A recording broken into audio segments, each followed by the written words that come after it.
Going to the game, I'm going to be playing Kindred jungle and show you she's still a strong champion despite the nerfs that happened.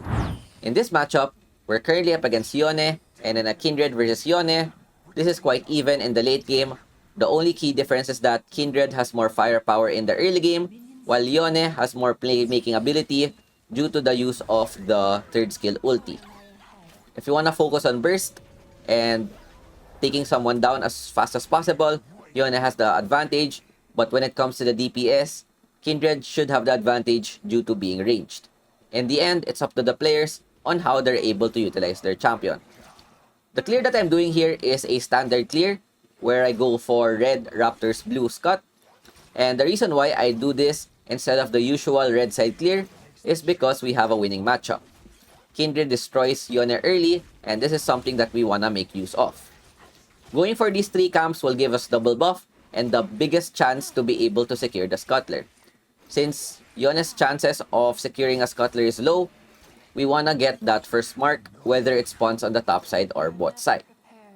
The only time I'd go for a red side clear into blue into scuttler is when I'm against a strong jungler in the early game like Lee Sin or Pantheon. So this is something that you could abuse when you have the winning jungle matchup. When you're up against like Yone, Gwen, even Kha'Zix, Kindred can destroy those champions early on. I take the blue buff, and the reason why I don't smite this is because I'm saving it for the double scuttler. After taking this, scuttle's gonna spawn in 1 second when it's up.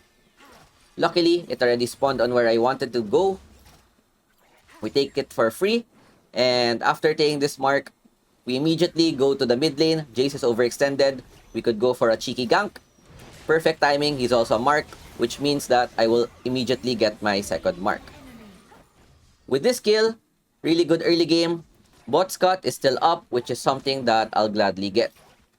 But I'm doing something here, which is waiting for the second mark to spawn before smiting this. There's a high chance that it spawns here or in the Grump. Unfortunately, Yone was able to arrive and yoink it away from us. It's fine. We have the matchup advantage. And this is what I was saying earlier. We force the flash. And overall, this is well worth it. Not only do we get a mark on the top side, we're able to get our second mark on the Jace. So we proceed on the bot side to clear our camps. We have our second skill doing AoE damage. First skill hitting all of the Krugs. Top camps are still up, but looking at the bot side, I see that Mundo is very low. Camille and Mundo are fighting each other. What I could do here is catch him since he's out of position. Unfortunately, the tower was able to get the kill. But you know what? It's fine as long as there's a trade. With this, I'm kinda far, so I just wanna recall, get my boots, giving me more move speed and damage, and proceed to go to our top side. Vex is back into the game despite dying early to the Jace, which is really good. So far, so good. Next mark is at the Raptors, but not knowing where the entire enemy team is, I just choose to play it safe. And there's a high chance that Yone would be able to secure this mark before I arrive. That's why I just go for a standard full clear. Of course, marks is not everything. You also want to be able to get your items. You don't want to sacrifice too much just to get the mark. It's just an additional source of damage, which is something you can get if the conditions are right. Red buff is now up. We see that Yon is on the top side. Bottom is looking spicy for a gank. With Camille ult, we should be able to take down this Mundo. I already have him marked. There's a control ward. It's warded, but it's fine. He's out of position. Nice ulti by the Camille. Use my third skill at the last possible moment to get a big crit since it scales on missing HP, and we're able to secure a kill. Third mark is here, which would increase our attack range, and it's something very crucial, especially when we get to the late game. Ideally, you always want to have at least 3 marks in the early game, 6 marks late game to get that additional range. Seeing that the Yone is on the top side, Scuttle is spawned at the top side. Unfortunate. We just go for the counter jungle since we're out of position. If we run top, we wouldn't be able to reach them. Seeing that the Ashe Leona are both dead, we'll just get some small win by taking Yone's blue buff. After this, we go back with the objective spawning in 10 seconds. We want to prep for either the dragon or herald. Looking towards the dragon, since we have a lot of crowd control, we would be able to burst them if one crowd control hits. We mark the Yone to see where he's going. Looking at the minimap, he's going for the herald. So there's a very low chance that this is going to be, what you call this, contested. And this is another way that you want to use the mark system. Seeing that the Yone is on the bot side, I'm deciding whether to contest or to go for the top scut instead. Looking at the opponents, you know what, I won't reach the herald on time. So what I'll do is I'll take the marks on the raptors, then prep for a top lane dive. Yone goes into our Vex as well. Kai'Sa with no flash, we immediately go in. And what's good about Kindred is that you have your ultimate for easy tower dives. Even though Kai'Sa doesn't die immediately also, we deal enough damage to be able to get 2 kills. Unfortunately, Ashe died, but it's well worth it. Double kill plus at least 2 waves, and we even get plates, plus a possible tower on the top side. We take this for free, which is good. Even though there's a mark on the Krugs, I know that's a bait because if you look at the minimap, everyone is missing. So the moment I contest these Krugs, there's a high chance that they're gonna be there and will just be taken down for free. In this game, I went for the Blade of the Ruined King instead of the traditional Trinity Force because I think that Blade has much better damage over the Triforce. The only time I'll go for Triforce is if they have a lot of burst in their team. Looking at their lineup, they don't have any early burst, which allows us to use this Blade. Makes our 1v1 much stronger as well. And look how much we're kiting this Yone. Yep. That's the power of Blade. We get the slow plus additional damage to be able to take him down. We take the Scuttler. Next mark spawns on the Wolves. And what we're planning here is to just go for another full clear. Ashe Harrow hits mid, but Vex is a bit scared to go in. I have no idea why. Their jungler was still down. Maybe because their duo lane was missing. We try to see if we can gank this Jace. If he goes out of position, Leona's there to help. But seeing that he's playing safe, you know what? Let's just farm our camps and scale even harder. I open up my passive to see who I'm marking next. Seeing that the Mundo is half HP and it's very easy to gank due to Camille having ulti, this is where I'm pathing next. If ever he overextends, which is what he's doing now, we can go for the immediate punish. He goes YOLO for the tower.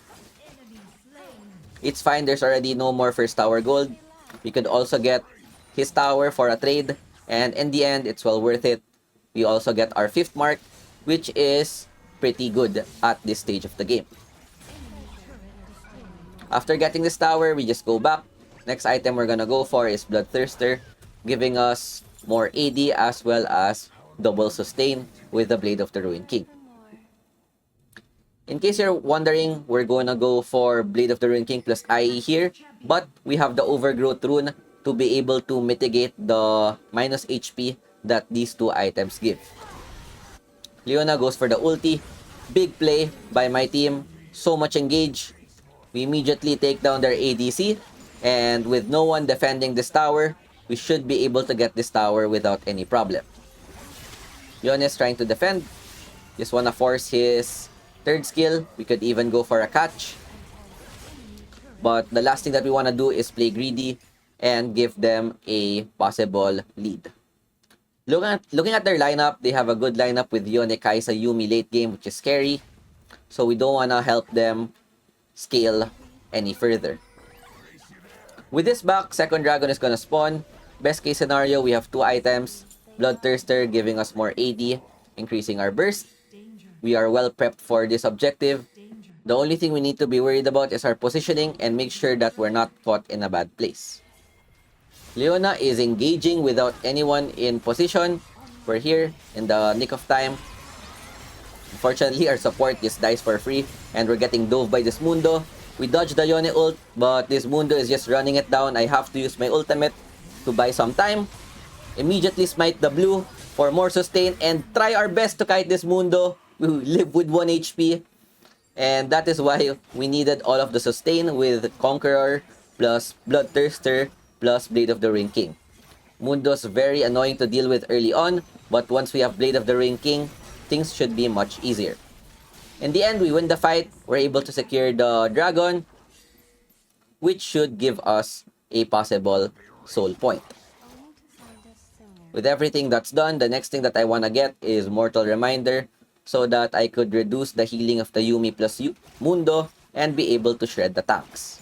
Blade of the Ruin King plus Mortal Reminder is the perfect counter to be able to burst down their Mundo. Otherwise, if they have no frontline, I usually go for the Infinity Edge to be able to increase my damage even further. Jace, we see him in the side lane, we go for him instead, who's very squishy. Take him down, but their entire team is there, so I have no choice but to ditch this Camille. I'm very sorry. As much as I want to help her, I'm just gonna die, and I don't want to give Kai'Sa any more kills. We clear our bot camps, Catalyst about to spawn. Mundo is out of position. We have him marked, half HP. Blade of the Ruin King plus Bloodthirster. Yup.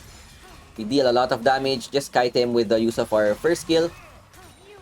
Dodge all the cleavers and get another kill. We get our 6th mark, which should increase our range yet again. And this is pretty good. Mortal Reminder is on the way. Luckily, he didn't have ult at that time. So we're able to take him down. After getting this item and looking at the map, there's nothing much happening. So we'll just go for the available camp right now, which is this Gronk. We also mark the Jace, which is probably our next target if available. Baron is spawning in 15 seconds. We could even start this if we want. With my teammates going back, I choose to play it safe since I have no idea where the opponents are.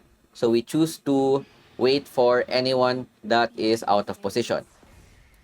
Jace Shock Blast, meaning that they don't have any vision here.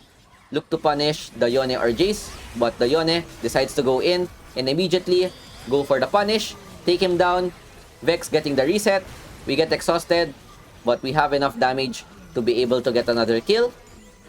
Really good catch, punishing their jungler, and with 2 members down, Baron is up for us to take. Mundo is splitting topside, so there's a low chance that this will get stolen. Unless a random Shock Blast takes it. Jace is too far. He even goes for the face check for some reason. Double flash. We really want to take down this Jace. Unfortunately, he has his own flash. And overall, you know what? It's worth it. We get 2 kills. I get another mark on the Wolves. Mundo is trying to take down the top tower. No problem. We're just yoinking their jungler's farm, taking the Wolves, Grom plus Blue. And with this back, we have Mortal Reminder, which is another power spike for us. Yone goes in. Just buying time. Nice arrow. As long as she doesn't die, it's really good. Since we still have 1 minute on the Baron, and this is something that we want to utilize. We're really strong right now, and I'm trying to look for some fights. The only problem is they're all missing. Seeing that the Jace is overextended bot side, we immediately go there, look for the punish. I even have a mark on him. So with this kill, we should be able to get our 3rd mark. He's just buying time right now. But with the Blade of the Ring King plus 3rd skill slow, he has nowhere else to go, and we secure the kill. 1 more mark for more range. 9 would be even better. Seeing that the Yone Yuumi is on the top side, Vex immediately goes in, takes down the Kai'Sa, which is really good. And with Camille defending the top side, there's no way that they would be able to get our top tower. What we could do here is push 2 towers with Baron expiring in 10 seconds. This is our last push to be able to make use of this. Their Mundo goes back instead and flashes into our Ashe. A lot of crowd control with all of the slows. We don't let him play the game. And with the Mortal Reminder, we easily take him down. Yone with the ultimate combo, but we have our own ulti. So as soon as he goes back, we are safe. Dragon is now up. 4v5, they have no Mundo. We mark the Yone to see where he is. He's at the base. So there's a low chance that he would be able to get this while we're on the way. Next item, Infinity Edge, would increase our damage even further. What we could do here is bait the dragon, then look for a fight. If possible. Jace out of position. Camille didn't want to use the ult. She goes for the Yone instead, which is huge. So we drop everything, try to take down their jungler, immediately take him down. Jace, yep, we just deal so much damage at this point. Secure the Ocean Soul, and with 3 members down, their base is open up. We could just go for the end. I don't know why I'm trying to take camps. Just go straight. The only ones that are alive is Mundo and Kaisa, which don't have the best wave clear. And look at the damage, 400 crit on 1 hit. If I have IE, it's gonna be 500 per hit. We use our ultimate and just end the game. That was a pretty straightforward game. Play for our early game. Don't be greedy for the marks. Kite the opponents when needed, and use our ultimate when in trouble. 7-0-11 scoreline. Our team, really good engages as well. This is the perfect comp for Camille. 26k damage, 15k gold. Looking at the runes, Brutal doing work. Conqueror, 100 stacks. A lot of people debate whether Conqueror or PTA. For me, Conqueror is much safer, but PTA is also good, especially if you want to burst those tanky targets. With that, I hope you guys enjoyed our Kindred video. Thanks for watching. See you next time, and peace out. Ciao, ciao. Bye.